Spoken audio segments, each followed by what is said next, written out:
오늘따라 햇살이 유난히 따뜻했어요. 저는 베란다 창가에 앉아 빨래를 개키고 있었답니다. 손때 묻은 수건들, 몇 번을 빨아도 지워지지 않는 김치 국물 자국이 선명한 행주, 그리고 남편이 살아있을 때 입던 낡은 러닝셔츠까지. 버려야지 하면서도 3년째 빨아서 개키고 있는 제 모습이 참 우습더라고요. 제 이름은 김순영이에요.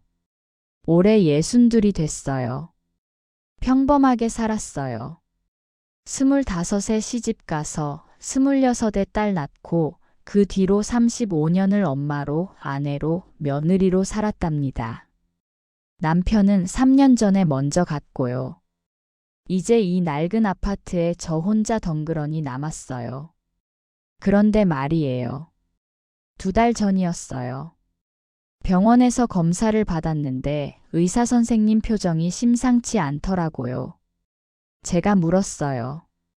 왜 그러시냐고, 무슨 문제 있냐고요. 선생님이 한참을 뜸을 들이시더니 조심스럽게 말씀하셨어요. 신장암 3기라고요. 그 순간 귀가 멍멍해지면서 아무 소리도 들리지 않았어요. 선생님 입술은 분명 움직이고 계셨는데 저는 그냥 멍하니 창밖만 바라봤답니다. 병원 창문 너머로 은행나무 잎이 노랗게 물들어가고 있었어요. 아, 가을이 오고 있구나. 엉뚱하게도 그 생각만 했어요. 집에 돌아오는 버스 안에서 저는 아무 생각도 하지 못했어요. 3기라면 얼마나 남은 걸까? 1년? 2년? 아니면 더 짧을까? 손에 들린 검사 결과지를 몇 번이고 접었다 폈다 하면서 저는 그냥 창밖만 바라봤답니다. 집에 도착해서 현관문을 열었을 때 익숙한 냄새가 코끝을 스쳤어요. 곰팡이 냄새와 오래된 장롱 냄새가 뒤섞인 이 집 특유의 냄새요. 30년 넘게 맡아온 냄새인데 그날따라 유독 낯설게 느껴지더라고요. 마치 처음 시집 오던 날처럼요. 신발을 벗고 거실로 들어가는데 액자 속 사진이 눈에 들어왔어요. 딸 지은이가 대학 졸업할 때 찍은 사진이에요. 학사모 쓰고 환하게 웃고 있는 지은이 옆에서 저도 웃고 있었어요. 그때 제가 47이었나, 48이었나. 지금보다 훨씬 젊었네요. 저는 그 사진을 한참 들여다봤어요. 지은아, 엄마가 아프대. 많이 아프대. 속으로 그렇게 중얼거렸어요. 근데 이상하게 눈물은 안 나더라고요. 아마 아직 실감이 안 났던 것 같아요. 딸 지은이한테 말해야 하나 말아야 하나. 며칠을 고민했어요. 지은이는 35인데 아직 결혼을 안 했거든요. 바쁘다는 핑계로 일만 하고 연애할 시간도 없대요. 제가 잔소리하면 짜증내면서 전화를 끊어버리곤 했어요. 사실 지은이하고 저는 사이가 좋은 편은 아니었어요. 어릴 때부터 그랬어요. 지은이는 유난히 고집이 세고 제 말을 안 듣는 아이였거든요. 제가 오른쪽으로 가라고 하면 왼쪽으로 가고, 공부하라고 하면 만화책 보고, 밥 먹으라고 하면 배 안 고프다고 하고요. 남편은 그런 지은이를 보면서 늘 웃었어요. 엄마 닮아서 그렇다고요. 저는 억울했어요. 저는 저렇게 안 그랬다고, 지은이는 누굴 닮아 저러냐고 투덜거렸답니다. 그런데 이상하게 병원에서 돌아온 그날 밤부터 지은이 생각이 자꾸 났어요. 처음 지은이를 품에 안았을 때가 떠올랐어요. 35년 전 그 작은 병원 신생아실에서요. 간호사가 아기를 안겨줬을 때 저는 너무 떨려서 제대로 앉지도 못했어요. 아기가 어찌나 작던지 숨이라도 잘못 쉬면 깨질 것 같았거든요. 그때 엄마가 옆에서 말씀하셨어요. 순영아, 예쁘게 생겼다. 너 닮았네. 저는 아기 얼굴을 들여다보면서 생각했어요. 정말 나 닮았나? 눈도 작고 코도 납작하고 얼굴도 쭈글쭈글한데. 근데 엄마 말씀대로라면 이 아이는 저를 닮은 거겠죠. 그 기억이 떠오르니까 갑자기 눈물이 나더라고요. 35년이에요. 35년을 엄마로 살았는데 이제 그게 끝나가는구나 싶으니까요. 결국 지은이한테 말했어요. 일주일쯤 지나서요. 저녁 먹자고 불러냈어요. 오랜만에 지은이가 좋아하는 칼국수 집에 갔어요. 예전에 지은이 어릴 때 손잡고 자주 오던 곳이에요. 그새 주인도 바뀌고 인테리어도 바뀌었는데 칼국수 맛은 그대로더라고요. 지은이가 칼국수를 후루룩 먹다가 저를 봤어요. 왜 그러냐고, 밥은 안 먹고 왜 쳐다보기만 하냐고요. 저는 한참을 뜸을 들였어요. 어떻게 말해야 할지 몰랐거든요. 그러다가 그냥 말해버렸어요. 엄마가 암이래. 신장암 3기래. 지은이가 젓가락을 놓았어요. 표정이 굳어지더니 한참을 아무 말도 안 하더라고요. 저는 괜히 웃으면서 말했어요. 괜찮다고, 요즘 암이 무슨 불치병도 아니고 치료 잘 받으면 된다고요. 사실 저도 그렇게 믿고 싶었어요.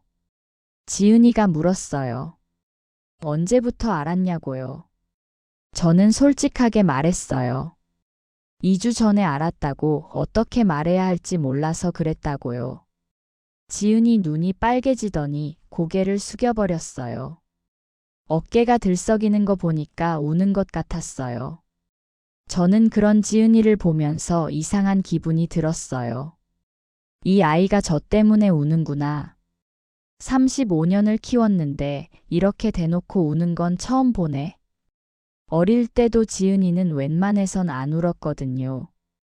다쳐도 안 울고 혼나도 안 울고 눈물이 없는 아이였어요. 한참 후에 지은이가 고개를 들었어요. 눈이 퉁퉁 부어 있었어요. 그리고 지은이가 말했어요. 엄마, 내가 신장 줄게요. 저는 깜짝 놀랐어요. 무슨 소리냐고, 갑자기 그게 무슨 말이냐고요. 지은이가 진지하게 말했어요. 자기가 알아봤다고 신장은 하나만 있어도 살 수 있다고 엄마한테 이식해주겠다고요. 저는 펄쩍 뛰었어요. 안 된다고, 젊은 애가 무슨 소리냐고, 엄마는 늙어서 괜찮으니까 너는 가만히 있으라고요. 지은이가 고집을 부렸어요. 자기가 결정할 거라고 엄마가 말려도 소용없다고요. 그 모습이 어릴 때랑 똑같더라고요. 한 번 마음먹으면 절대 안 꺾이는 그 고집이요. 저는 한숨을 쉬면서 말했어요. 일단 적합성 검사부터 받아봐야 한다고. 아무나 이식할 수 있는 게 아니라고요. 지은이가 고개를 끄덕였어요. 내일 당장 검사 받겠다고요. 집에 돌아오는 길에 저는 내내 생각했어요. 저 아이가, 내 속 썩이던 저 아이가 엄마한테 신장을 주겠대. 35년 만에 처음으로 지은이한테 고맙다는 말을 하고 싶었어요. 근데 왠지 모르게 불안했어요. 뭔가 찜찜한 기분이 자꾸 들었어요. 그냥 막연한 불안감 같은 거요. 그때는 그게 뭔지 몰랐어요. 검사를 받고 결과가 나오기까지 2주가 걸렸어요. 그 2주 동안 저는 이상하게 마음이 편했어요. 지은이가 신장을 주겠다고 한 것도 그렇고 오랜만에 모녀 사이가 가까워진 것 같아서요. 지은이가 매일 전화했거든요. 밥 먹었냐고, 약 챙겨 먹었냐고, 몸은 괜찮냐고요. 평소 같으면 일주일에 한 번 전화할까 말까 했던 아이가요. 저도 지은이한테 이것저것 해주고 싶었어요. 반찬 싸서 보내고, 지은이가 좋아하는 식혜도 담그고요. 예전에 해준다고 하면 귀찮아 하더니 이번에는 고맙다고 하더라고요. 그렇게 2주가 흘렀어요. 검사 결과 받으러 병원에 같이 갔어요. 지은이가 옆에 앉아 있었어요. 저는 괜히 긴장이 돼서 손에 땀이 났어요. 의사 선생님이 들어오셨어요. 선생님이 서류를 보시면서 뭔가 이상한 표정을 지으셨어요. 저는 불안해서 물었어요. 결과가 어떻게 됐냐고요. 선생님이 잠시 뜸을 들이셨어요. 그리고 말씀하셨어요. 죄송합니다만 적합성 검사 결과 유전적 친자 관계가 아닌 것으로 나왔습니다. 저는 처음에 무슨 말인지 못 알아들었어요. 유전적 친자 관계가 아니라고요? 그게 무슨 말이에요? 선생님이 다시 설명하셨어요. 보호자분과 환자분 사이에 유전적 연관성이 발견되지 않았다고 이런 경우는 드물지만 검사 오류일 수 있으니 재검사를 권한다고요. 저는 멍하니 앉아 있었어요. 유전적 친자 관계가 아니라고? 지은이가 내 딸이 아니라고? 옆에 앉은 지은이를 봤어요. 지은이도 얼굴이 하얘져서 저를 보고 있었어요. 저는 황급히 말했어요. 검사 오류일 거라고 재검사 해달라고요. 선생님이 고개를 끄덕이셨어요. 재검사 받으러 체열실로 가면서 저는 계속 생각했어요. 병원에서 실수한 거야. 검체가 바뀌었거나 기계가 고장 났거나 분명 그럴 거야. 35년을 키운 딸이 내 피가 아니라니 그런 말도 안 되는 일이 어디 있어요. 재검사 결과는 일주일 후에 나왔어요. 저는 혼자 갔어요. 지은이한테는 그냥 정기검진 간다고 했어요. 괜히 불안하게 하고 싶지 않았거든요. 의사 선생님이 저를 보시더니 안타까운 표정을 지으셨어요. 그리고 말씀하셨어요. 재검사 결과도 동일합니다. 유전적 친자 관계 확률 0%입니다. 저는 그 자리에서 주저앉을 뻔했어요. 0%요? 그게 무슨 소리예요? 35년 전에 제가 직접 낳았어요. 15시간 진통하면서 낳았다고요. 제 배에서 나온 아이라고요. 선생님이 조심스럽게 말씀하셨어요. 드문 경우지만 출산 시 아이가 뒤바뀌는 사고가 있었다고 과거 소규모 병원에서 간혹 그런 사례가 있었다고요. 저는 그 말을 듣고도 믿을 수가 없었어요. 뒤바뀌었다고요? 제 아이가? 그럼 내가 35년간 키운 지은이는 누구예요? 내 진짜 딸은 어디 있는 거예요? 머릿속이 새하얘졌어요. 병원을 나와서 한참을 걸었어요. 어디로 가는지도 모르고 그냥 걸었어요. 정신을 차려보니 한강 둔치에 와 있더라고요. 강가 벤치에 앉아서 저는 한참을 울었어요. 35년이에요. 35년을 엄마로 살았는데 그 35년이 뭐였던 거예요? 지은이 기저귀 갈아주고 젖 물리고 밤새 안아주고 열나면 밤새 간호하고 학교 보내고 학원 보내고 입시 챙기고 대학 보내고 그 모든 게 뭐였던 거예요? 내 딸이 아닌 아이한테 35년을 쏟아부은 거예요? 그럼 내 진짜 딸은요? 내 진짜 딸은 어디서 뭘 하고 있는 거예요? 다른 집에서 다른 엄마한테 키워지고 있는 거예요? 저는 그날 밤늦게까지 집에 못 들어갔어요. 어떤 얼굴로 지은이를 봐야 할지 몰랐거든요. 그날 밤 집에 돌아오니 지은이한테서 전화가 와 있었어요. 부재중 전화가 8통이나 쌓여 있더라고요.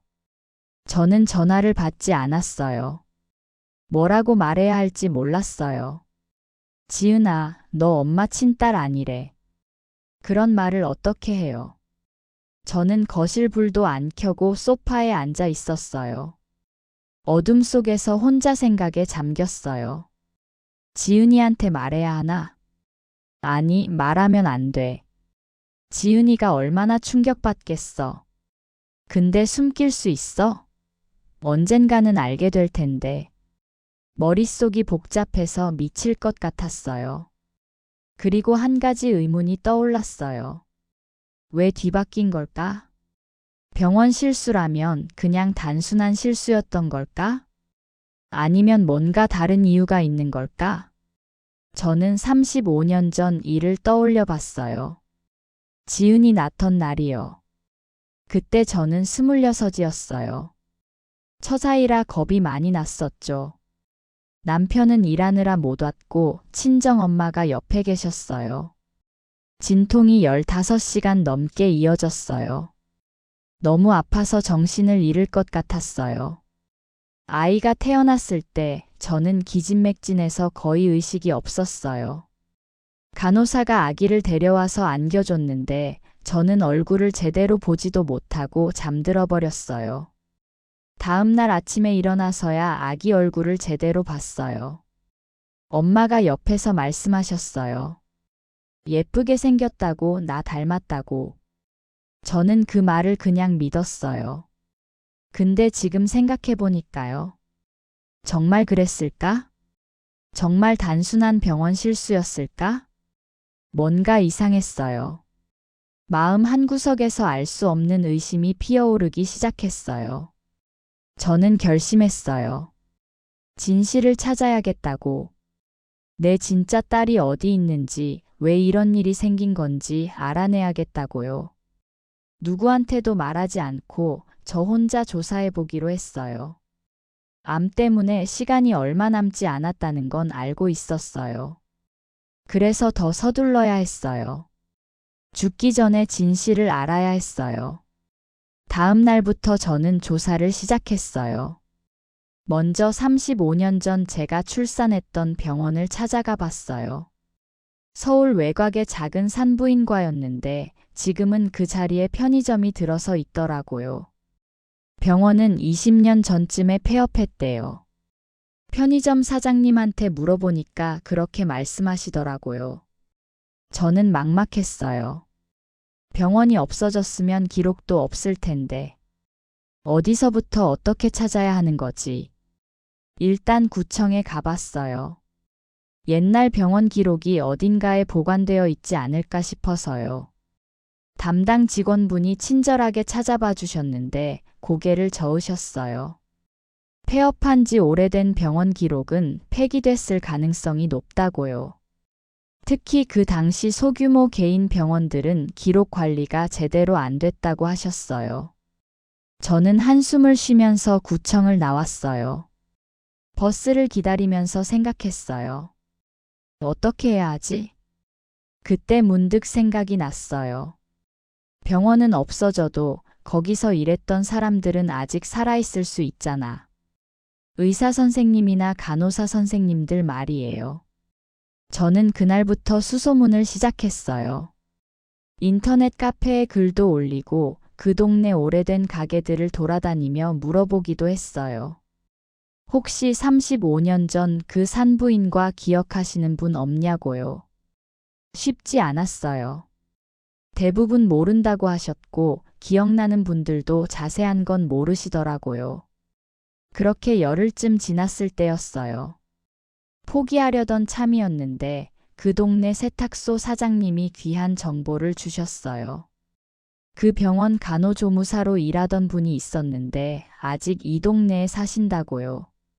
이름이 박말순 씨라고 지금은 80이 넘으셨을 거라고 하셨어요. 저는 가슴이 뛰었어요. 박말순 씨 주소를 어렵게 알아내서 찾아갔어요. 낡은 연립주택 3층이었어요. 초인종을 누르니까 한참 만에 문이 열렸어요. 허리가 굽은 할머니 한 분이 나오셨어요. 눈이 침침하신지 저를 한참 들여다보시더라고요. 저는 인사드리고 제가 누군지 말씀드렸어요. 35년 전에 그 병원에서 아이를 낳았다고 그때 일에 대해 여쭤볼 게 있다고요. 할머니가 고개를 갸웃거리셨어요. 35년 전, 그때 일을? 저는 간곡하게 부탁드렸어요. 제발 기억나시는 거 있으면 말씀해 달라고요. 할머니가 저를 집 안으로 들이셨어요. 좁은 거실에 앉아서 할머니가 내주신 숭늉을 마시면서 저는 그날 일을 물었어요. 제가 낳은 게 몇 월 며칠이었는지, 그날 다른 산모도 있었는지, 혹시 기억나시는 거 있는지요? 할머니가 한참을 생각하셨어요. 그러다 갑자기 표정이 굳어지셨어요. 저는 그 표정을 보고 직감했어요. 뭔가 아신다. 이분이 뭔가 알고 계신다. 제가 물었어요. 왜 그러시냐고, 뭔가 기억나시는 거 있냐고요. 할머니가 한참을 망설이셨어요. 그리고 입을 여셨어요. 그날 아기가 2명 뒤바뀌었어요. 저는 숨이 멎는 것 같았어요. 할머니가 계속 말씀하셨어요. 그날 산모가 2명이었는데 거의 비슷한 시간에 애를 낳았대요. 신생아실에서 아기들이 뒤바뀌었는데 그걸 나중에 알게 됐다고요. 저는 다급하게 물었어요. 그래서요? 그래서 어떻게 됐어요? 할머니가 고개를 숙이셨어요. 근데 한 분은 알고도 바꾸지 않겠다고 하셨어요. 저는 귀를 의심했어요. 뭐라고요? 알고도 바꾸지 않았다고요? 할머니가 고개를 끄덕이셨어요. 저는 어지러웠어요. 그게 무슨 말이에요? 알고도 안 바꿨다니요? 할머니가 말씀하셨어요. 그때 제가 어린 조무사라 자세한 건 몰라요. 근데 원장 선생님하고 그분이 뭔가 이야기하는 걸 봤어요. 돈 얘기도 오가는 것 같았고요. 저는 머리가 어지러웠어요. 그분이 누군데요? 알고도 안 바꾸겠다고 한 그 사람이 누구예요? 할머니가 고개를 저으셨어요. 그건 나도 몰라요. 원장 선생님하고 그분만 알겠죠. 근데 원장 선생님은 10년 전에 돌아가셨어요. 저는 눈앞이 캄캄했어요. 알고도 안 바꿨다고? 그럼 그 사람이 일부러 아이를 바꿔친 거예요? 누가? 왜? 집에 돌아와서 저는 밤새 생각했어요. 알고도 바꾸지 않겠다고 한 사람. 그게 누구일까? 저였을 리 없어요. 저는 이제야 알았으니까요. 그럼 상대편 산모? 아니면 제3자? 그때 스쳐가는 생각이 있었어요. 설마 엄마? 저는 그 생각을 애써 지워버렸어요. 말도 안 돼. 엄마가 왜 그래? 엄마가 그럴 리가 없어. 근데 자꾸 생각이 났어요. 35년 전 제가 출산할 때 옆에 있던 사람. 남편은 없었고 시어머니도 안 계셨고 친정엄마만 계셨어요. 아이가 태어나고 제가 정신을 잃어가고 있을 때 엄마만 깨어 있었어요. 엄마가 아기를 처음 확인한 사람이에요. 근데 설마 엄마가? 아니야. 말도 안 돼. 저는 머리를 흔들었어요. 그럴 리 없어. 엄마가 왜 그래? 내 친엄마가 왜 내 딸을 바꿔치기해? 근데 의심은 한 번 시작되니까 멈출 수가 없었어요. 엄마. 3년 전에 돌아가신 친정엄마. 엄마가 뭔가 알고 있었던 걸까? 저는 결심했어요. 친정집에 가봐야겠다고. 엄마 유품을 뒤져봐야겠다고. 다음 날 아침 저는 친정집으로 향했어요. 친정집은 경기도 외곽의 오래된 단독주택이에요. 엄마 돌아가시고 나서 아무도 안 살아서 빈집이에요. 동생이 가끔 관리하러 온다고 했는데 거의 방치 상태더라고요. 녹슨 대문을 열고 마당에 들어섰어요. 잡초가 무성하게 자라 있었어요. 엄마가 살아계실 때는 꽃밭이 예뻤는데 이제는 흔적도 없었어요. 현관문을 열고 들어가니 곰팡이 냄새가 확 났어요. 3년 동안 닫혀있던 집 냄새요. 저는 엄마 방으로 갔어요. 엄마 방은 그대로였어요. 침대, 화장대, 오래된 장롱. 시간이 멈춘 것 같았어요. 저는 장롱부터 뒤지기 시작했어요. 뭘 찾는지도 모르면서 그냥 뒤졌어요. 뭔가 있을 것 같았거든요. 엄마가 뭔가 남기셨을 것 같았어요. 옷들 사이를 뒤지고 서랍을 열어보고 침대 밑도 확인했어요. 한참을 뒤지다가 장롱 맨 아래 칸에서 낡은 상자 하나를 발견했어요. 먼지가 수북이 쌓인 신발 상자 크기의 상자였어요. 저는 떨리는 손으로 상자를 열었어요. 그 안에는 여러 가지가 들어 있었어요. 오래된 편지들, 빛바랜 사진들, 그리고 봉투 하나. 저는 사진들을 꺼내봤어요. 대부분 옛날 가족 사진이었어요. 근데 그 중에 한 장이 눈에 들어왔어요. 흑백 사진이었어요. 신생아실 사진이었어요. 아기 2명이 나란히 누워있는 사진. 저는 사진을 뒤집어 봤어요. 뒷면에 손글씨가 적혀 있었어요. 미안하다, 순영아. 저는 심장이 멎는 것 같았어요. 미안하다, 순영아. 이게 무슨 뜻이야? 저는 봉투를 집어 들었어요. 봉투 안에 접힌 편지지가 있었어요. 저는 떨리는 손으로 편지를 펼쳤어요. 엄마 글씨체였어요. 저는 읽기 시작했어요. 순영아, 이 편지를 네가 읽고 있다면 엄마는 이미 이 세상 사람이 아니겠지. 35년 동안 숨겨온 비밀이 있어. 지은이는 네가 낳은 아이가 아니야. 네가 진짜 낳은 아이는 다른 집으로 갔어. 그날 병원에서 아이들이 뒤바뀌었어. 엄마가 알고도 바꾸지 않았어. 용서해라. 엄마가 그랬던 건 내가 예쁜 아이를 갖길 바랐어서야. 네가 낳은 아이는 못생겼어.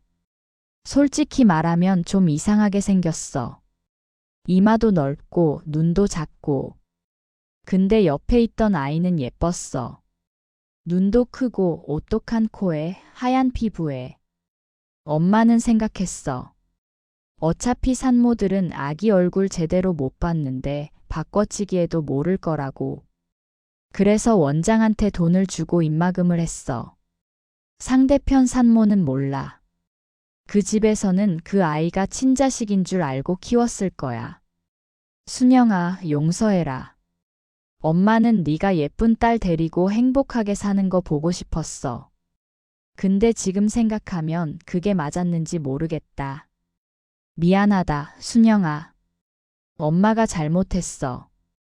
편지를 다 읽고 나서 저는 한참을 움직이지 못했어요.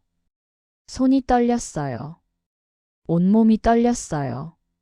엄마가, 내 친엄마가 예쁜 아이로 바꿔치기 했다고? 내 진짜 딸을 버리고 남의 아이를 갖다 준 거야? 저는 편지를 꼭 쥐었어요. 눈물이 났어요. 분노 때문인지 배신감 때문인지 아니면 슬픔 때문인지 모르겠어요. 그냥 눈물이 멈추지 않았어요. 엄마. 엄마가 어떻게 이럴 수 있어요? 내 딸이에요. 내가 낳은 내 딸이라고요. 못생기면 어때요? 눈이 작으면 어때요? 내 배에서 나온 내 아이인데. 어떻게 버릴 수 있어요? 저는 그 자리에 주저앉아서 울었어요. 3년 전에 돌아가신 엄마. 장례식장에서 엄마관 앞에서 울었을 때 저는 효도 못한 죄책감에 울었어요. 근데 지금은요. 지금은 배신감에 울었어요. 엄마, 어떻게 이럴 수 있어요? 저는 그날 친정집 마루에 앉아서 해가 질 때까지 울었어요. 며칠이 지났어요. 저는 그동안 아무것도 못했어요. 밥도 못 먹고 잠도 못 자고 그냥 멍하니 천장만 바라봤어요. 지은이한테서 전화가 왔지만 받지 않았어요. 뭐라고 말해야 할지 모르겠더라고요. 지은아, 너 엄마 친딸 아니야. 그런 말을 어떻게 해요? 35년을 키운 아이인데. 밤마다 젖 물리고 기저귀 갈고 열나면 밤새 안아주고 학교에서 왕따 당할 때 선생님 찾아가고 입시 때 기도하고 그 모든 세월이 가짜였다는 걸 어떻게 말해요. 근데 한편으로는요. 내 진짜 딸 생각이 자꾸 났어요. 엄마 편지에 쓰여 있었잖아요. 못생겼다고. 이마가 넓고 눈이 작다고. 그 아이가 내 진짜 딸이에요. 35년 동안 다른 집에서 자랐어요. 어떻게 살았을까요? 행복했을까요? 사랑받으며 컸을까요? 저는 그 아이가 궁금했어요. 내가 낳은 아이. 내 뱃속에서 10달을 키운 아이. 그 아이가 어디서 뭘 하고 있는지. 저는 결심했어요. 찾아야겠다고. 내 진짜 딸을 찾아야겠다고. 문제는 어떻게 찾느냐였어요. 35년 전 일이고 병원 기록도 없고 상대편 산모가 누군지도 몰라요. 박말순 할머니를 다시 찾아갔어요. 할머니께 여쭤봤어요. 그날 다른 산모 이름 기억 안 나시냐고요. 할머니가 한참을 생각하시더니 고개를 저으셨어요. 35년 전 일이라 기억이 안 난다고요. 저는 실망했지만 포기하지 않았어요. 그때 할머니가 말씀하셨어요. 근데 말이야, 그 병원 원장 선생님 딸이 지금도 이 동네 살아요. 원장 선생님 돌아가시고 나서 병원 정리하고 그랬으니까 뭔가 알지도 몰라요. 저는 희망이 생겼어요. 원장 딸을 수소문해서 찾아갔어요. 50대 초반의 여자분이었어요. 처음엔 경계하시는 눈치였는데 제가 사정을 말씀드리니까 표정이 바뀌더라고요. 그분이 말씀하셨어요. 아버지 돌아가시기 전에 그런 얘기하신 적 있다고요. 예전에 실수로 아기가 뒤바뀐 적 있는데 한쪽 보호자가 돈 주면서 입막음했다고. 그 일이 평생 마음에 걸렸다고요. 저는 물었어요. 혹시 그 다른 산모가 누군지 아시냐고요. 그분이 고개를 저으셨어요. 자세한 건 모르신다고요. 근데 아버지 유품 중에 옛날 서류들이 좀 남아있을지도 모른다고요. 저는 간곡하게 부탁드렸어요. 한 번만 찾아봐 달라고요. 그분이 고개를 끄덕이셨어요. 3일 후에 연락이 왔어요. 원장 딸분이 아버지 서류 중에서 오래된 노트를 발견하셨대요. 거기에 그날 일이 기록되어 있었대요. 저는 달려갔어요. 그분이 낡은 노트를 보여주셨어요. 원장 선생님의 메모였어요. 거기에는 이렇게 적혀 있었어요. 1989년 5월 12일. 산모 2명. 김순영 씨, 오영숙 씨. 같은 시간 출산. 신생아 확인 오류 발생. 김순영 씨 측 보호자 모친과 교환 거부. 금 100만 원 수수. 오영숙 씨 측은 인지하지 못함. 저는 그 이름을 봤어요. 오영숙. 그게 다른 산모 이름이에요. 내 진짜 딸을 키운 사람의 이름이에요. 저는 그 이름을 손으로 짚어봤어요. 오영숙 씨. 이 사람이 35년간 내 딸을 키웠어요. 이 사람을 찾으면 내 딸을 찾을 수 있어요. 저는 원장 딸분께 감사 인사를 드리고 집으로 돌아왔어요. 오영숙이라는 이름으로 검색을 시작했어요. 쉽지 않았어요. 동명이인이 너무 많았거든요. 저는 1989년 5월에 출산한 오영숙 씨를 찾아야 했어요. 인터넷으로 수소문하고 그 시절 병원 근처 동네를 돌아다니기도 했어요. 그렇게 2주쯤 지났을 때요. 우연히 찾았어요. 그 동네 오래된 슈퍼 사장님이 오영숙 씨를 아신대요. 예전에 같은 동네 살았는데 지금은 이사 갔다고요. 근데 친척이 아직 이 동네 산다고요. 저는 그 친척분을 찾아가서 오영숙 씨 연락처를 받았어요. 손이 떨렸어요. 전화를 해야 하나? 직접 찾아가야 하나? 한참을 고민하다가 일단 전화하기로 했어요. 전화벨이 3번 울렸을 때 상대방이 받았어요. 여보세요 하는 목소리가 들렸어요. 예순대 여자 목소리 같았어요. 저는 떨리는 목소리로 말했어요. 혹시 오영숙 씨 맞으시냐고요? 맞다고 하셨어요. 저는 심호흡을 하고 말했어요. 1989년 5월에 아이 낳으신 적 있으시냐고요? 전화기 너머로 잠시 침묵이 흘렀어요. 그리고 상대방이 물었어요. 누구시냐고요? 저는 말했어요. 그날 같은 병원에서 아이를 낳은 사람이라고요. 드릴 말씀이 있다고요. 긴 침묵 후에 상대방이 말했어요. 직접 만나서 얘기하자고요. 저는 약속 장소와 시간을 정했어요. 전화를 끊고 나서 저는 한참을 가만히 있었어요.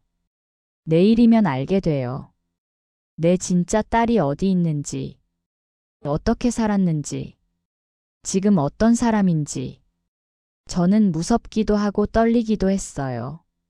35년 만에 만나는 진실이잖아요.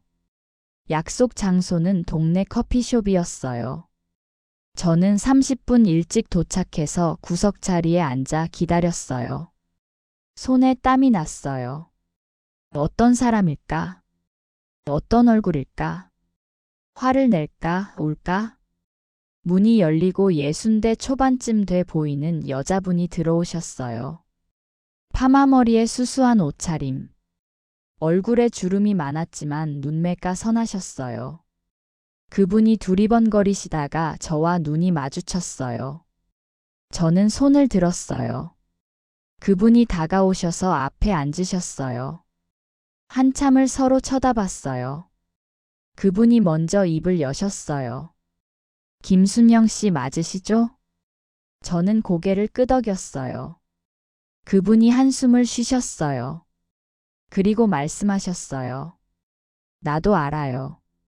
3년 전부터요. 저는 깜짝 놀랐어요. 뭘 알고 계시냐고요? 그분이 말씀하셨어요. 아이들이 뒤바뀐 거요. 우리 미경이가 당신 친딸이라는 거요. 저는 멍해졌어요. 이미 알고 계셨어요? 그분이 고개를 끄덕이셨어요. 3년 전에 미경이가 큰 병원에서 검사받다가 우연히 알게 됐대요. 혈액형이 안 맞는다고. 유전자 검사해 보니까 친자가 아니래요. 그때부터 수소문했는데 당신 어머니가 그랬다는 것도 알게 됐대요. 저는 물었어요. 왜 저한테 연락 안 하셨냐고요. 그분이 쓴웃음을 지으셨어요. 연락해서 뭐 하재요? 30년도 더 된 일인데. 미경이한테도 말 안 했어요. 그냥 숨기고 살았어요. 저는 가슴이 아팠어요. 그분도 3년 동안 이 비밀을 혼자 품고 사셨구나. 그분이 물었어요. 근데 어떻게 알게 된 거예요? 당신 어머니가 말씀하셨어요? 저는 고개를 저었어요. 엄마는 3년 전에 돌아가셨다고요. 유품 정리하다가 편지를 발견했다고요. 그분이 한숨을 쉬셨어요. 그래요. 결국 다 드러나는 거예요. 저는 조심스럽게 물었어요. 미경이라고 하셨죠? 제 딸이요. 어떤 아이예요? 지금 어디 살아요? 그분 표정이 어두워졌어요. 미경이는요. 그분이 잠시 말을 멈추셨어요. 그리고 말씀하셨어요. 미경이는 힘들게 살았어요. 저는 가슴이 철렁했어요. 그분이 이야기를 시작하셨어요. 미경이는 어릴 때부터 아팠대요. 선천적으로 심장이 약해서 수술도 여러 번 받았대요. 병원비 때문에 집안이 기울었대요. 남편분이 돈 벌러 중동에 갔다가 사고로 돌아가셨대요. 그 후로 혼자서 미경이 키우느라 고생 많이 하셨대요. 미경이는 몸이 약해서 학교도 제대로 못 다녔대요. 대학도 못 갔대요. 지금은 작은 공장에서 일하면서 힘겹게 살고 있대요. 저는 그 이야기를 들으면서 눈물이 났어요. 내 딸이, 내가 낳은 딸이 그렇게 힘들게 살았다니. 그분이 말씀하셨어요. 당신 어머니가 예쁜 아이로 바꿔치기 한 거 나도 알아요. 근데 원망은 안 해요. 이미 지난 일이니까요. 저는 고개를 숙였어요. 죄송하다고 엄마 대신 사과한다고요. 그분이 고개를 저으셨어요. 당신 잘못 아니에요. 당신도 피해자예요. 저는 물었어요. 미경이한테 이 사실 말씀하셨냐고요. 그분이 고개를 저으셨어요. 말 못했대요. 어떻게 말해요? 내 진짜 엄마는 다른 사람이야, 라고요. 미경이가 얼마나 충격받겠어요. 저도 그랬어요. 지은이한테도 아직 말 못했다고요. 그분이 저를 보셨어요. 근데 이제 어떻게 할 거예요? 저는 솔직하게 말했어요. 사실 저 암이에요. 신장암 3기요. 얼마 안 남았어요. 그분 표정이 놀라움으로 바뀌었어요. 저는 말했어요. 죽기 전에 진실을 알고 싶었다고요. 내가 낳은 딸이 어떤 사람인지 알고 싶었다고요. 그분이 한참을 저를 바라보셨어요. 그리고 말씀하셨어요. 미경이 만나보시겠어요? 저는 고개를 끄덕였어요. 그분이 말씀하셨어요. 미경이한테는 자기가 얘기하겠다고요. 시간을 좀 달라고요. 저는 감사하다고 말씀드렸어요. 그분이 일어나시면서 말씀하셨어요. 아, 그리고요. 당신 어머니 말이에요. 저는 올려다봤어요. 그분이 말씀하셨어요. 당신 어머니가 그 일 이후로 우리 집에 몇 번 돈 보내셨어요. 이름 없이요. 그게 당신 어머니였다는 거 나중에 알았어요. 저는 가슴이 먹먹했어요. 엄마가 그랬구나. 죄책감에 돈을 보냈구나. 근데 그게 뭔 소용이에요. 돈이 아니라 내 딸을 돌려줬어야지. 커피숍을 나와서 저는 한참을 걸었어요. 오영숙 씨와 헤어지고 머릿속이 복잡했어요. 미경이. 그게 내 진짜 딸 이름이에요. 심장이 약해서 어릴 때부터 아팠대요. 학교도 제대로 못 다녔대요. 지금도 힘들게 산대요. 만약 그 아이가 바뀌지 않았다면, 내가 키웠다면, 병원비 걱정 없이 대학도 보내주고 좋은 직장도 얻게 해주고 그랬을 텐데. 엄마 때문에, 내 친엄마 때문에 그 아이 인생이 이렇게 됐어요. 저는 엄마가 원망스러웠어요. 3년 전에 돌아가셔서 따질 수도 없어요. 화낼 데가 없어요. 저는 걷다가 벤치에 앉았어요. 그리고 생각했어요. 미경이를 만나면 뭐라고 해야 하지? 미안하다고? 엄마라고? 35년 만에 찾아와서 갑자기 엄마라고 하면 그 애가 받아들일까? 저는 무서웠어요. 오영숙 씨한테서 연락이 온 건 일주일 후였어요. 미경이한테 다 얘기했대요. 미경이가 처음엔 충격받아서 며칠 아무 말도 안 했대요. 근데 이제 만날 마음의 준비가 됐대요. 저는 약속 장소로 갔어요. 오영숙 씨 집이었어요. 오래된 아파트 7층이요. 엘리베이터를 타고 올라가는 동안 심장이 터질 것 같았어요. 초인종을 눌렀어요. 문이 열렸어요. 오영숙 씨가 나오셨어요. 들어오시라고 하셨어요. 거실에 들어갔어요. 그리고 봤어요. 소파에 앉아있는 여자를.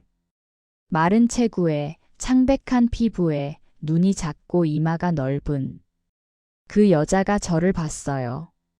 저도 그 여자를 봤어요. 35년 만이에요. 내가 낳은 딸이에요. 저는 그 자리에서 눈물이 터졌어요. 왜인지 모르겠어요. 그냥 눈물이 나왔어요. 미경이는 표정 없이 저를 바라봤어요. 한참 후에 미경이가 입을 열었어요. 당신이 날 버린 엄마예요? 저는 그 말에 가슴이 찢어지는 것 같았어요. 아니에요, 라고 말하고 싶었어요. 버린 게 아니에요, 라고요. 근데 미경이 입장에서 보면 버린 거나 마찬가지잖아요. 35년 동안 찾아오지 않았으니까요. 저는 떨리는 목소리로 말했어요. 미안하다고요. 이제야 알았다고요. 정말 몰랐다고요. 미경이가 코웃음을 쳤어요. 35년 동안 몰랐다고요? 자기가 낳은 아이인데. 저는 고개를 숙였어요. 미경이가 말했어요. 엄마한테 다 들었어요. 당신 엄마가 바꿔치기 한 거. 예쁜 아이로 바꾸고 싶어서. 미경이 목소리가 떨렸어요. 그러니까 나는 못생겨서 버려진 거네요. 예쁜 애 대신에. 저는 고개를 저었어요. 아니라고, 그런 게 아니라고요. 미경이가 소리쳤어요. 그럼 뭐가 다른데요? 결과적으로 당신은 예쁜 애 키우면서 잘 살았고 나는 아프면서 가난하게 살았잖아요. 저는 아무 말도 못했어요. 미경이가 눈물을 흘렸어요. 알아요. 당신 잘못 아닌 거. 당신 엄마가 그런 거잖아요. 근데요. 당신 얼굴 보니까 화가 나요. 당신이 미워요. 당신 엄마가 미워요. 왜 내 인생이 이렇게 된 건지. 왜 나만 이렇게 힘들게 살아야 하는 건지. 미경이가 소파에 주저앉아서 울었어요. 오영숙 씨가 미경이 등을 쓰다듬었어요. 저는 그 모습을 보면서 멍하니 서 있었어요. 저 아이가 내 딸이에요. 내가 낳은 딸이에요. 근데 저 아이는 나를 미워해요. 당연하죠. 미워할 만하죠. 저는 용기를 내서 다가갔어요. 미경이 앞에 무릎을 꿇었어요. 미경이가 저를 올려다봤어요. 저는 말했어요. 미안해. 정말 미안해. 엄마 대신 사과할게. 네가 겪은 모든 고통, 외로움, 서러움. 다 내 탓이야. 미경이가 고개를 저었어요. 당신 탓 아니에요. 당신도 몰랐잖아요. 저는 말했어요. 그래도 미안해. 내가 더 일찍 알았더라면. 내가 널 찾았더라면. 미경이가 한참을 저를 바라봤어요. 그리고 물었어요. 왜 지금 찾아온 거예요? 저는 솔직하게 말했어요. 나 암이야. 얼마 안 남았어. 죽기 전에 너 얼굴 보고 싶었어. 내가 낳은 아이 얼굴. 미경이 표정이 흔들렸어요. 한참 후에 미경이가 작은 목소리로 말했어요. 원망했어요. 35년 동안. 내 진짜 엄마는 어디 있을까? 왜 날 버렸을까? 근데 이제 와서 미워할 힘도 없어요. 미경이가 제 손을 잡았어요. 차가운 손이었어요. 저는 그 손을 꼭 잡았어요. 그리고 울었어요. 미경이도 울었어요. 오영숙 씨도 울었어요. 그렇게 한참을 셋이서 울었어요. 집에 돌아와서 저는 밤새 생각했어요. 미경이를 만났어요. 내 진짜 딸을 만났어요. 근데 아직 끝나지 않았어요. 지은이한테 말해야 해요. 지은아, 너 엄마 친딸 아니야. 그 말을 어떻게 해야 할까요? 며칠을 미루다가 결국 지은이를 불렀어요. 지은이가 왔어요. 엄마 요즘 왜 연락 안 받았냐고 걱정했다고요. 저는 지은이를 앉혀놓고 말했어요. 지은아, 할 얘기가 있어. 지은이가 긴장된 표정으로 저를 봤어요. 저는 심호흡을 하고 말했어요. 너 엄마 친딸 아니야. 지은이가 웃었어요. 무슨 소리냐고요. 저는 고개를 저었어요. 진짜야. 35년 전에 병원에서 아이가 뒤바뀌었어. 지은이 표정이 굳어졌어요. 저는 모든 걸 설명했어요. 검사 결과, 박말순 할머니 이야기, 친정 엄마 편지, 오영숙 씨 만난 것, 미경이 만난 것. 전부요. 지은이는 듣는 내내 아무 말도 안 했어요. 제가 다 말하고 나서 긴 침묵이 흘렀어요. 지은이가 입을 열었어요. 그럼 나는 뭐예요? 저는 지은이를 봤어요. 지은이 눈에 눈물이 고여 있었어요. 지은이가 말했어요. 35년간 가짜 딸이었어요? 엄마한테 나는 뭐였어요? 저는 황급히 말했어요. 아니라고, 가짜가 아니라고 35년을 함께 살았는데 그게 어떻게 가짜냐고요. 지은이가 고개를 저었어요. 근데 피 한 방울 안 섞였잖아요. 엄마 뱃속에서 나온 것도 아니잖아요. 그럼 나는 뭐예요?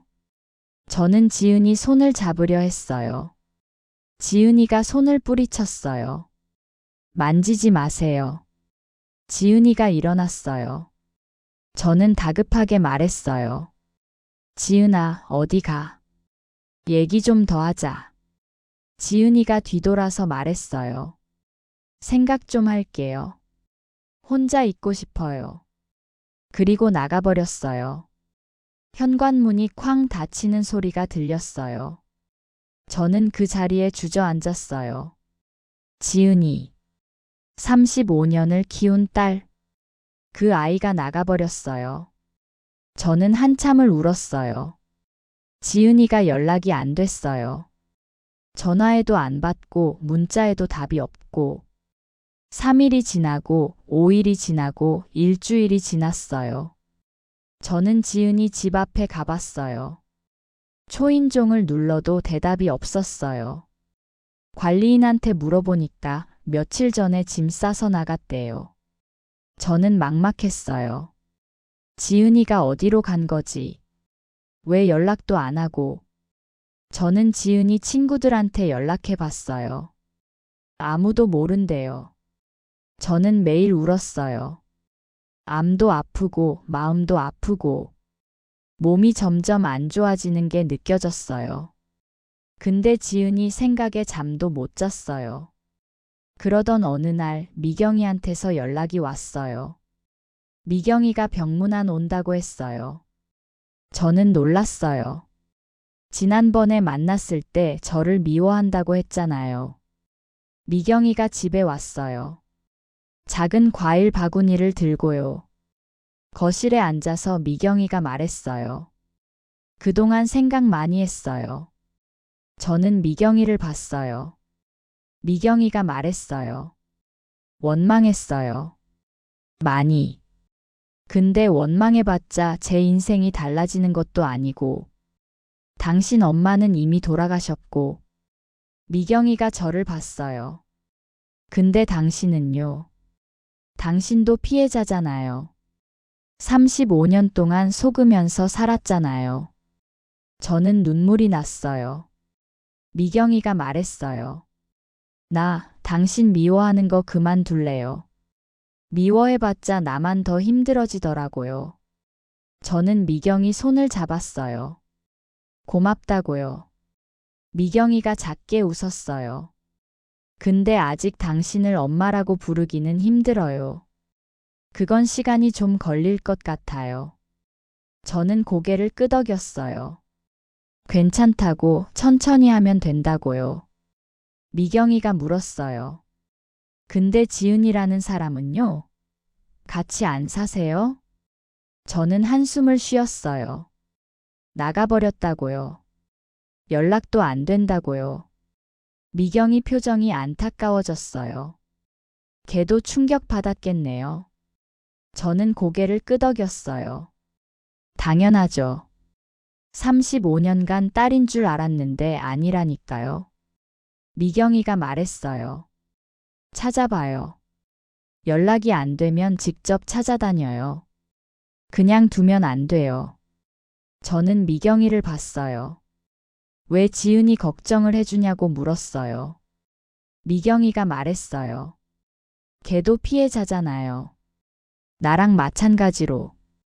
걔도 35년 동안 속으면서 산 거잖아요. 걔 진짜 엄마는 엄마예요.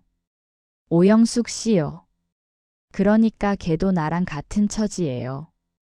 저는 미경이가 대견했어요. 힘들게 살았으면서 남 걱정을 해주다니.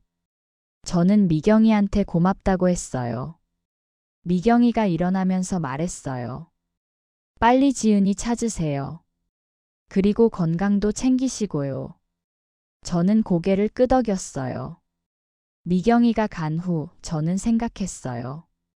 미경이 말이 맞아요. 지은이 진짜 엄마는 오영숙 씨예요. 지은이도 알아야 해요. 그리고 지은이를 찾아야 해요. 포기하면 안 돼요. 저는 다시 지은이를 찾기 시작했어요. 지은이를 찾는데 2주가 걸렸어요. 지은이 회사 동료한테 연락해서 겨우 알아냈어요. 지은이가 친구 집에 얹혀 살고 있대요. 저는 그 집을 찾아갔어요. 초인종을 눌렀어요. 지은이가 나왔어요. 수척해진 얼굴이었어요. 눈 밑에 다크서클이 심했어요. 저를 보더니 표정이 굳어졌어요. 어떻게 여길 알고 왔냐고요. 저는 말했어요. 제발 얘기 좀 하자고요. 지은이가 한숨을 쉬더니 문을 열어줬어요. 작은 원룸이었어요. 짐이 여기저기 어지럽게 널려 있었어요. 지은이가 바닥에 앉았어요. 저도 맞은편에 앉았어요. 한참 침묵이 흘렀어요. 제가 먼저 입을 열었어요. 지은아, 미안해. 지은이가 고개를 저었어요.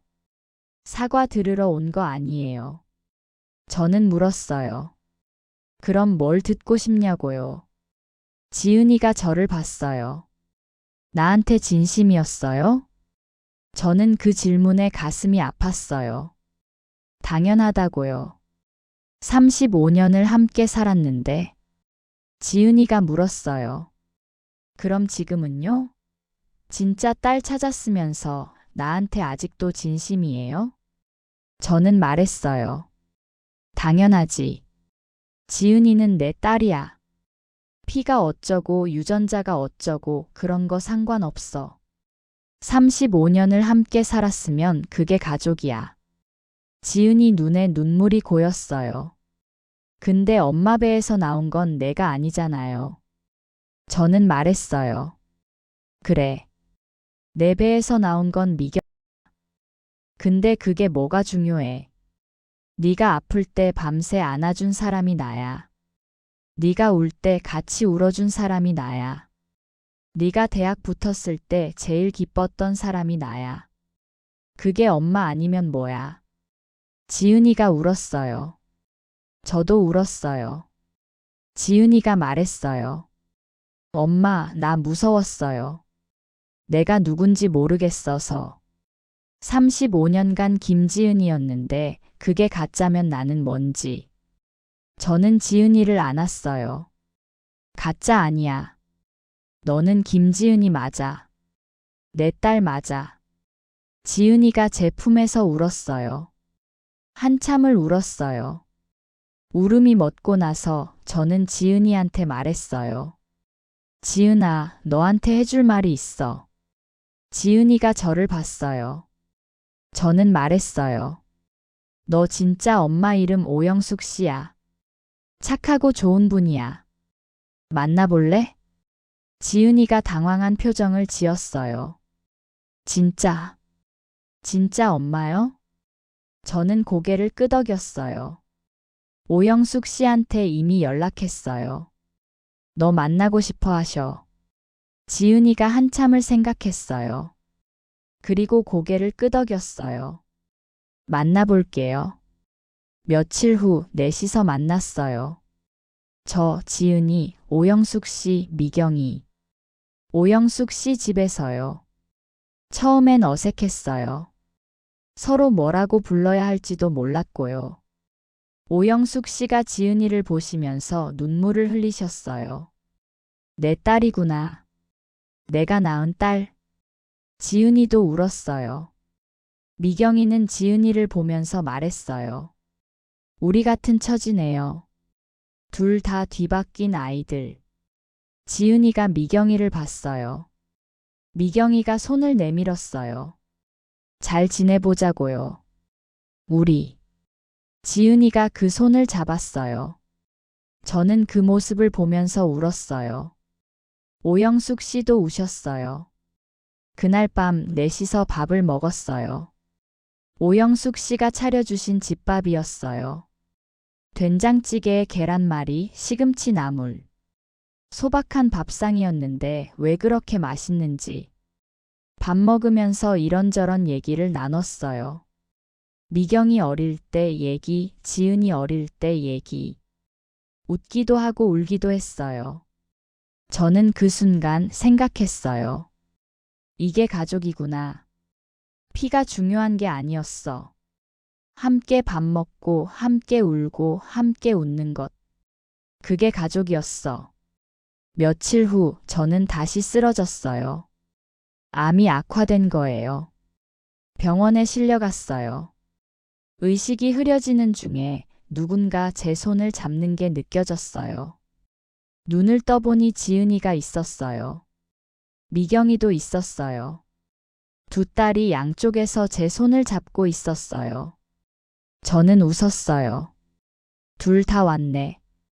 지은이가 울면서 말했어요. 엄마, 정신 차려요. 쓰러지면 어떡해요? 미경이가 말했어요. 병원에서 치료받으면 돼요. 포기하면 안 돼요. 저는 두 사람을 번갈아 봤어요. 고맙다고요. 와줘서. 미경이가 말했어요. 당연히 와야죠. 당신이 날 낳은 사람인데. 지은이가 말했어요. 엄마, 나 진짜 엄마 딸 맞아요. 35년이 가짜일 리 없잖아요. 저는 눈물이 났어요. 그래. 둘 다 내 딸이야. 피가 중요한 게 아니야. 35년이 중요한 거야. 함께한 시간이 중요한 거야. 퇴원 후 저는 집에서 요양을 시작했어요. 의사 선생님이 그러셨어요. 치료가 힘드니까 남은 시간을 편하게 보내라고요. 저는 받아들였어요. 욕심 안 부리기로 했어요. 대신 남은 시간을 소중하게 쓰기로 했어요. 어느 날 저녁 지은이하고 미경이가 같이 왔어요. 제가 요리하겠다고 했는데 둘이 말렸어요. 지은이가 주방에 들어가서 밥을 했어요. 미경이가 반찬을 차렸어요. 저는 거실에 앉아서 그 모습을 지켜봤어요. 두 딸이 나란히 주방에 서서 요리하는 모습. 꿈만 같았어요. 셋이서 밥상에 둘러앉았어요. 작은 밥상이었어요. 근데 따뜻했어요. 밥을 먹으면서 이런저런 얘기를 나눴어요. 지은이가 미경이한테 말했어요. 언니라고 불러도 돼요? 미경이가 웃었어요. 그래요. 동생. 저는 그 모습을 보면서 울었어요. 지은이가 당황해하면서 왜 우냐고 물었어요. 저는 웃으면서 말했어요. 행복해서 울어. 밥을 다 먹고 설거지도 끝나고 셋이서 거실에 앉아 차를 마셨어요. 미경이가 조심스럽게 말했어요. 저 엄마라고 불러봐도 돼요? 저는 가슴이 뭉클했어요. 고개를 끄덕였어요. 미경이가 말했어요. 엄마. 저는 눈물이 났어요. 35년 만에 듣는 말이었어요. 내가 낳은 딸이 나를 엄마라고 불러주는 거. 지은이가 웃으면서 말했어요. 나도 엄마라고 불러요. 원래 그렇게 불렀잖아요. 저는 웃으면서 울었어요. 둘 다 내 딸이야. 둘 다요. 그날 밤 저는 창밖을 보면서 생각했어요. 엄마. 친정엄마. 3년 전에 돌아가신 엄마. 용서 못해요. 당신이 한 일 때문에 미경이는 35년을 힘들게 살았어요. 지은이도 정체성이 흔들렸어요. 저도 평생 속으면서 살았고요. 용서 못해요. 근데요. 엄마. 저는 이제 앞으로 나아갈 거예요. 과거에 얽매이지 않을 거예요. 남은 시간 두 딸하고 행복하게 살 거예요. 당신이 망친 35년은 되돌릴 수 없지만 앞으로의 시간은 내가 만들어갈 거예요. 저는 미경이한테 물었어요. 여기서 같이 살래? 미경이가 놀란 표정을 지었어요. 저는 말했어요. 반지하 살지 말고. 여기 방 있잖아. 지은이 쓰던 방. 미경이가 망설이다가 고개를 끄덕였어요. 그렇게 미경이가 우리 집에 들어왔어요. 오영숙 씨도 자주 오셨어요. 지은이 친엄마니까요. 지은이랑 시간 보내시라고 했어요. 처음엔 어색해하던 지은이도 점점 마음을 열었어요. 어느 날 지은이가 오영숙 씨한테 말하더라고요.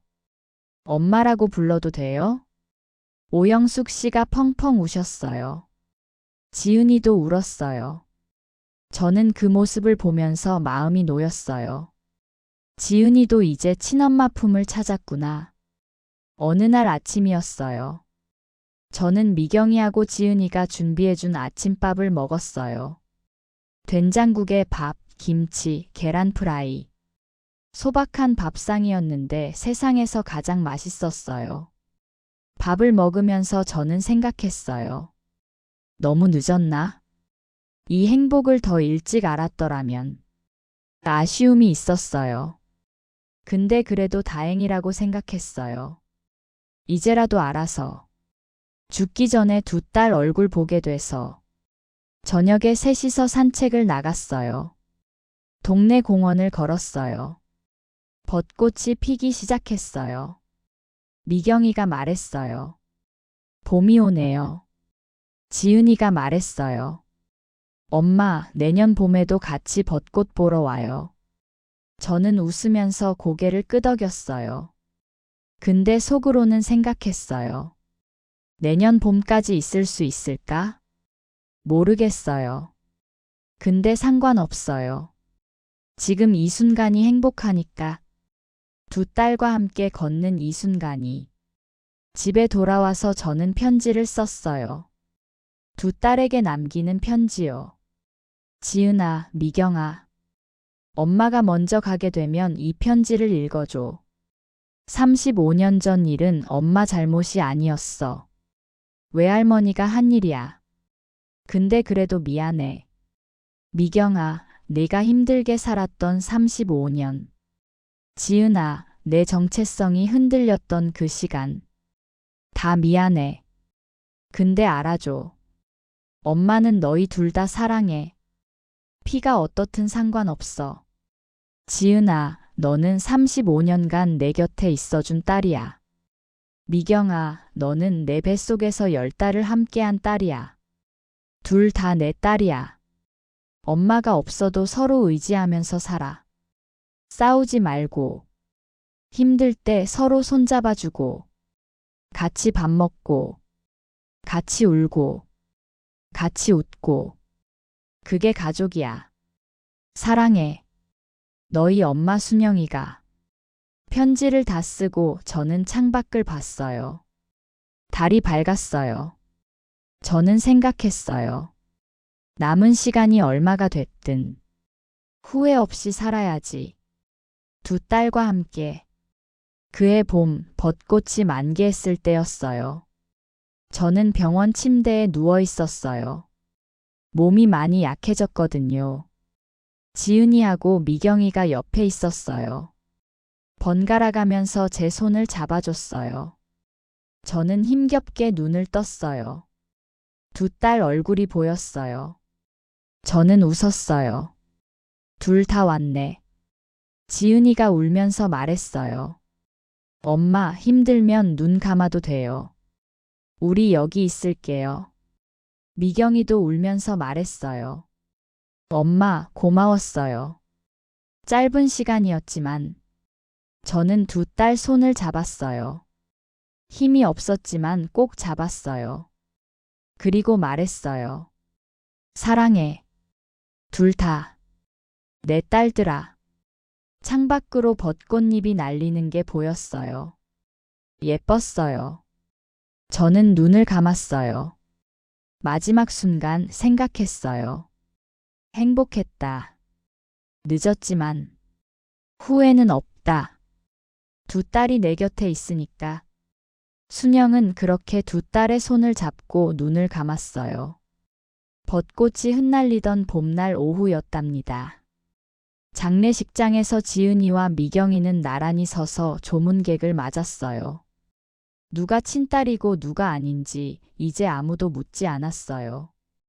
둘 다 순영의 딸이었으니까요. 장례가 끝나고 두 사람은 순영의 집으로 돌아왔어요. 텅 빈 집이 낯설었어요. 근데 순영이 남긴 것들이 곳곳에 있었어요. 부엌에는 순영이 담근 김치가 있었고, 거실에는 순영이 개키다 만 빨래가 있었고, 침대맡에는 순영이 읽다 만 책이 있었어요. 그리고 책 사이에 편지가 끼워져 있었어요. 지은이와 미경이는 나란히 앉아서 편지를 읽었어요. 읽으면서 울었어요. 엄마가 남긴 마지막 말, 사랑한다는 말, 서로 의지하라는 말. 두 사람은 손을 잡았어요. 미경이가 말했어요. 우리 엄마 말대로 하자. 서로 의지하면서 살자. 지은이가 고개를 끄덕였어요. 그래, 언니. 그렇게 하자. 그 후로 두 사람은 함께 살았어요. 순영의 집에서요. 가끔 싸우기도 했지만 금방 화해했어요. 오영숙 씨도 자주 오셨어요. 지은이 친엄마니까요. 넷이서 아니 셋이서 명절을 보내기도 했어요. 순영의 빈자리가 크게 느껴지는 날도 있었지만 그래도 웃으면서 살았어요. 순영이 원했던 것처럼.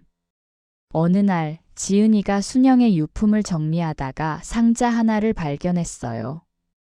그 안에는 35년 전 신생아실 사진이 있었어요. 아기 두 명이 나란히 누워있는 사진. 사진 뒷면에는 이렇게 적혀 있었어요. 미안하다, 순영아. 지은이가 미경이를 불렀어요. 미경이가 와서 사진을 봤어요. 두 사람은 한참을 그 사진을 들여다봤어요. 미경이가 말했어요. 이게 우리 둘이네. 35년 전에. 지은이가 고개를 끄덕였어요. 이 사진 때문에 모든 게 시작됐네. 미경이가 말했어요. 이 사진 어떻게 할까? 지은이가 생각하다가 말했어요. 간직하자. 우리 이야기의 시작이니까. 미경이가 고개를 끄덕였어요. 그래. 버리지 말자. 두 사람은 그 사진을 액자에 넣었어요. 거실 벽에 걸었어요. 순영의 영정사진 옆에요. 매년 봄 벚꽃이 필 때마다 지은이와 미경이는 순영의 묘소를 찾았어요. 꽃을 놓고 인사하고 이야기를 나눴어요. 엄마, 잘 지내죠? 우리 잘 지내요. 언니랑 안 싸우고요. 밥도 같이 먹고요. 엄마가 가르쳐준 김치도 담갔어요. 맛은 엄마만큼 못하지만요. 두 사람은 웃으면서 울었어요. 그리고 집으로 돌아가서 밥을 먹었어요. 둘이서. 아니, 마음속에 순영을 품고 셋이서. 그렇게 이야기는 끝이 났어요. 슬프지만 따뜻한 이야기. 피보다 진한 건 함께한 시간이라는 것. 가족은 피가 만드는 게 아니라 마음이 만드는 것이라는 것. 그걸 알려준 이야기였어요. 김순영 씨. 평범한 여자였어요. 평범하게 시집가고 평범하게 딸 키우고 평범하게 살았어요. 근데 마지막 순간에 알게 됐어요. 자기 인생이 거짓 위에 세워져 있었다는 것을. 근데 포기하지 않았어요.